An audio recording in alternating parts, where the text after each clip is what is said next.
guys? Welcome back to another episode of Mid-Alabama Bassing. Today we're going to be talking about the best spring baits that you can use. Alright, so let's get started with the video. So as bass start getting into the spring mood, they're going to start moving into creeks and main lake points. Mainly, they're going to be traveling into creeks just to be on the beds. So they're going to start from the main part of the lake, basically. You're going to go across the ridge of the lake. And they're going to go into these inside little creeks, basically. And there's going to be points on the outside. Those are called main lake points. The inside is secondary main lake points. So you're going to want to get inside, and as it starts to get in the spring, you're going to want to fish those. One of the baits that I really like to use is a tube. Usually you can get one of those tube weight baits. They're hooks, basically, that you put into your tube, and then also I like to use shaky heads and fish these on rock. So basically, as bass start getting inside the creek, they're going to move on grass lines, rocks, and bushes to stay away from predators, and they're going to start moving to the beds. So a great bait to use whenever you're on that area inside the creek is a crankbait. This is a KVD crankbait. It's a 1.5 shad color, sexy shad color. And also, I like on the grass lines using frogs. This is a live target frog. I'm pretty sure, not sure what the color is, but it's a green frog. And those are great to fish on lily pads, grass, and other parts of grass that bass are going to get into and use heavier cover. One thing that bass often do before they start spawning is feeding up.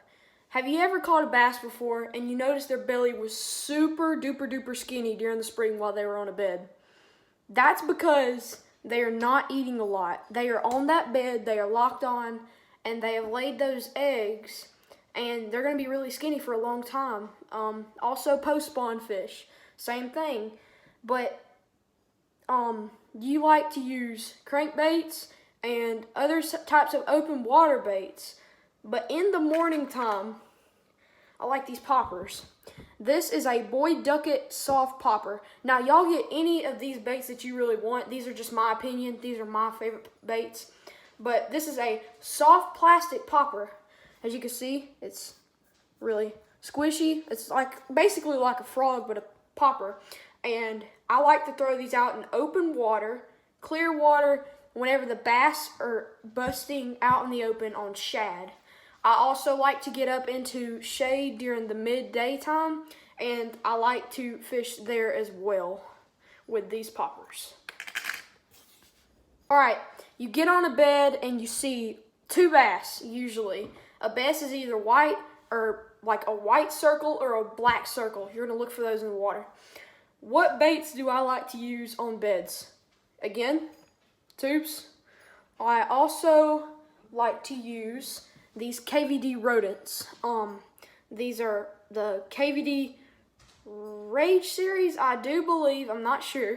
But this is a green pumpkin blue color, as you can see.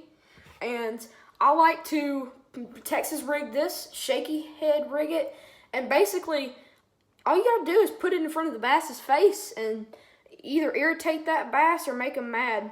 And sometimes they'll be a little bit finicky about the bait. And one question that I do get a lot by my friends: how can you tell in the spring if a bass is a male and a female? Usually whenever bass are on beds, the female will be actually bigger than the male. Thank you guys for watching this video. I appreciate you guys coming and watching my YouTube channel. Comment down below what else you would like to see on my YouTube channel. And please like and subscribe on the video. And I'll see you guys later.